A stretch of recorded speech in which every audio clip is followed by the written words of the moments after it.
मैं कफील अंबर साहब ने इधर माफ़ी नामा पेश किया है तो मैं इसको छोड़ता हूँ मौलाना शहरियार साहब के हवाले कि मौलाना शहरियार साहब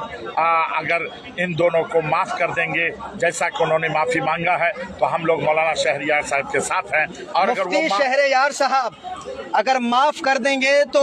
हम उनके साथ हैं, और अगर वो माफ़ नहीं करेंगे तब भी हम उन्हीं के साथ है ना। माफ़ करेंगे तब भी उन्हीं के साथ है, नहीं करेंगे तब भी उन्हीं के साथ है, उन्हीं के साथ है। तो जो शब्बीर बरकाती और कफील अंबर के खिलाफ पूरा हिंदुस्तान खड़ा हुआ है, पूरी दुनिया खड़ी हुई है और कह रहे हैं कि उन्होंने बरसरे स्टेज पर जो है इस तरीके से बदतमीजी एक तौहीन आलिम दीन की है। ऐसा नहीं होना चाहिए, ऐसे शायरों को बायकाट करना चाहिए, ऐसे शायरों को स्टेज पे नहीं बुलाना चाहिए जो इस तरीके से उलमा की तौहीन करें। तो मैं जहाँ सब बयान दे रहे हैं वही मैं मौलाना शहरियार साहब से गुजारिश करूंगा कि वो आप भी खुलकर इस सिलसिले में अपना बयान दें जो आपका मौक़िफ़ है कि इन शोरा और इन खुतबा के साथ क्या किया जाए कि जो इस तरीके या इन लोगों के साथ जो उलमा के साथ बेहुरमती करते हैं उनके साथ क्या किया जाए। आप भी खुलासा अपना बयान जारी फरमाएं। मुफ्ती ज़ुबैर साहब का कहना ये हुआ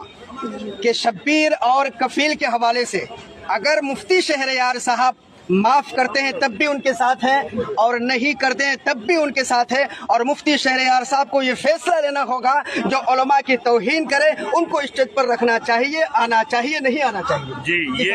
ये मैं इसलिए अर्ज करूंगा कि चूंकि ये मामला उनके साथ है, उनका बयान अब तक कुछ भी नहीं आया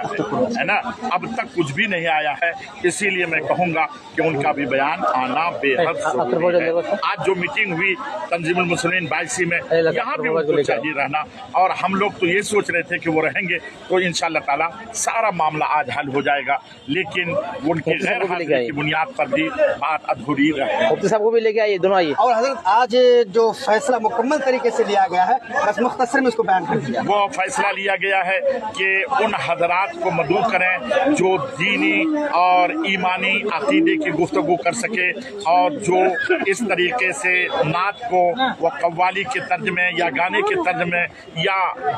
जो है गैर शरई तौर पर पढ़ते हैं उनको आप न बुलाएं तो ज़्यादा बेहतर है, और महंगा न करें इनको जलसे को, बल्कि सस्ता से सस्ता करने की कोशिश करें, और जो कुछ भी बचत जो शायर गाने की तरज में पढ़ते हों